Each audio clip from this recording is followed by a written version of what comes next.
everybody. I'm Dr. Shubrata Nashkar, consultant neuropsychiatrist at Institute of Neurosciences, Kolkata. Today we are going to discuss a little bit about depression. As we know that depression is one of those serious mental illness that is adding to the total burden of the country as well as globally also. But depression, as commonly mistaken, is not simple sadness.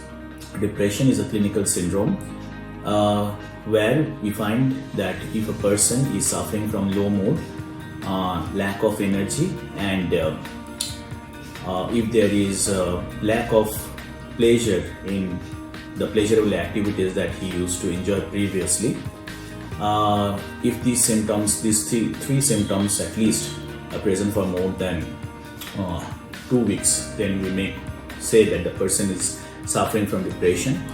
There are additional symptoms which actually help in identifying depression, like lack of energy, lack of motivation. There can be disturbance in sleep.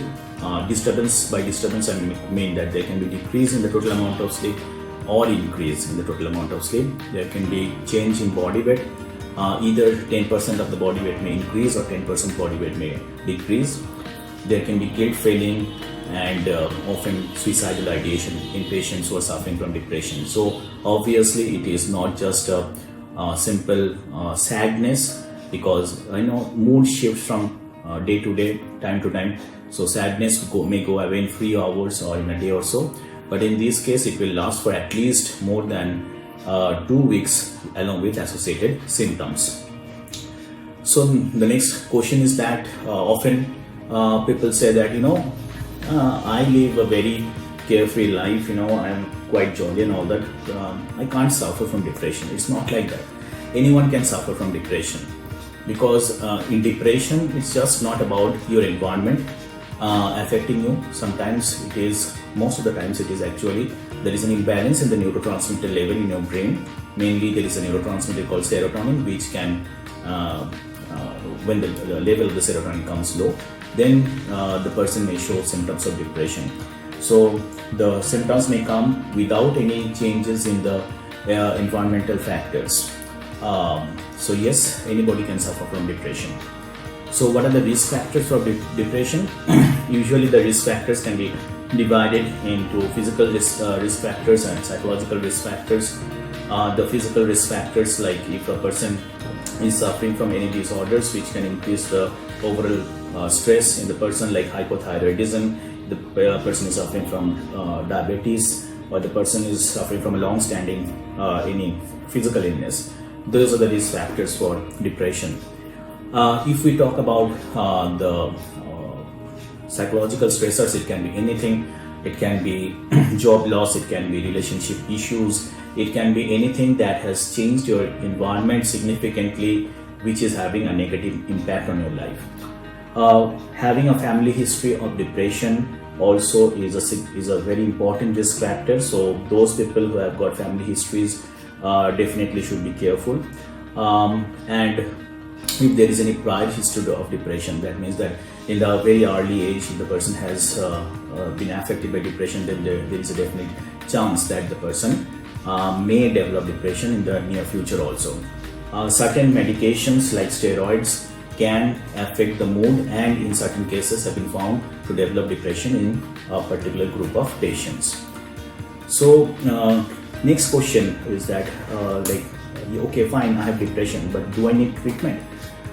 So yes, treatment is essential for everybody who is suffering from depression, because if you don't treat that, depression will go on and the severity will increase from mild to severe, and your life will change significantly. So definitely yes, if you are suffering from depression, you will need treatment. So what are the modalities for treatment? There are usually two modalities: the pharmacological modality and the non-pharmacological modality. In the pharmacological modality, we have got certain medications which are pretty safe. People are very much concerned about the side effect of these medications.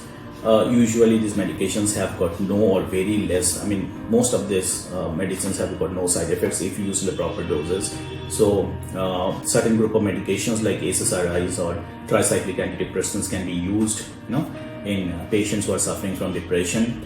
um, and also there are other modalities like non-pharmacological option, that means which includes some psychotherapy. So psychotherapy, there are different types of psychotherapy like cognitive behavior therapy, individual psychotherapy. So what is done in this particular therapy, these therapies are not just counseling. People think often that counseling is just talking. It's not like that.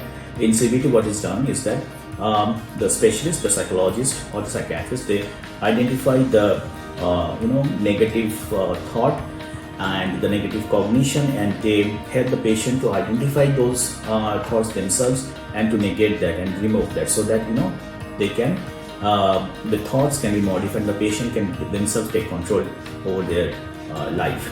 So what can you do if you think that if you have got depression? First of all, if you think that you have got depression, you should definitely come to a therapist or a doctor or a psychiatrist.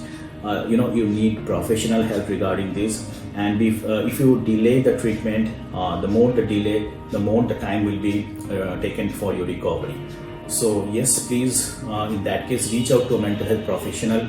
It can be a psychologist, it can be a psychiatrist, and they will give you options based on the severity of depression. In certain mild forms of depression, only therapies can go a long way in the treatment. However, if the depression is severe enough, then definitely medications need to be continued.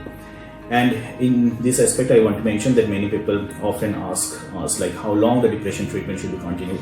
So according to the leading guidelines that are present all over the world, the depression treatment should be continued for a period of minimum 6 to 12 months, beyond which if the person is doing okay, the treatment can be gradually discontinued. However, often people tell us that we have seen people with depression, they are continuing on the medication for a long time. Yes, there are certain conditions where the depression may become resistant to treatment. In such cases, we need to continue medications for a long period of time. So how can you help a person if you find that your friend or your family members are suffering from some kind of depressive symptoms? So how can you help them? First of all, you can talk to them. Many a times there is a stigma in our society about mental illness, so they will be very much not very much they will not be very much comfortable to meet a therapist or a doctor or even to discuss about their problem.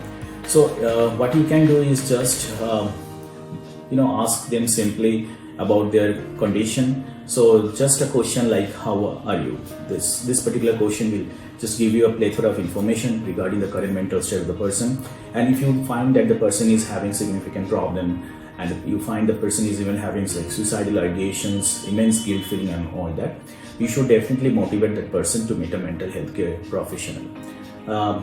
So if we come together as a society and stand against this illness, we can go a long way in preventing our population from depression, and we can save a lot of lives.